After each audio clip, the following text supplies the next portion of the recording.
ఒక చిన్న చిరునవ్వు, చిన్న స్పర్శ, చిన్న మధురమైన మాట, చిన్న ప్రశంస.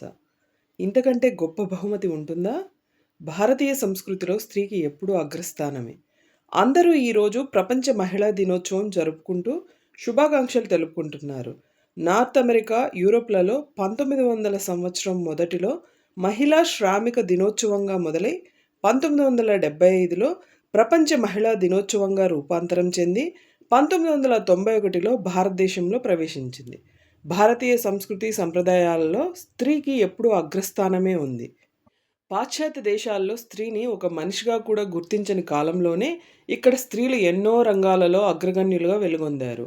భారతదేశం మీద పాషండుల దాడుల వలన కొంతకాలం మనం మన ఉనికిని మర్చిపోయి పక్కదోవ పట్టి పాశ్చాత్య ధోరణులను అనుసరిస్తూ అదే మనం అనే జాడ్యాన్ని బుర్రల్లో నింపుకున్నాము.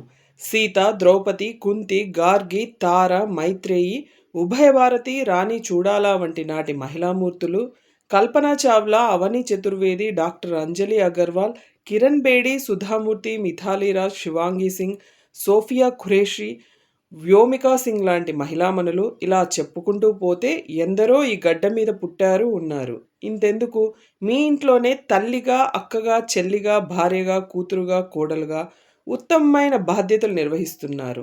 ఏ ప్రతిఫలం కూడా ఆశించకుండా, పేరు కూడా ఆశించకుండా. వీరికి మీరు ఇవ్వాల్సింది ఒక రోజు కాదు, ప్రతిరోజు లేదా వీలు చూసుకొని మరీ చిన్న చిరునవ్వు, చిన్న స్పర్శ, చిన్న ప్రశంస, నువ్వు మా జీవితంలో అత్యంత ప్రభావశీల వ్యక్తివి అని తెలియచేయండి చాలు. అంతకు మించిన బహుమతి లేదు. ఇలాంటి దినాలు జరుపుకోవాల్సిన అవసరమూ లేదు.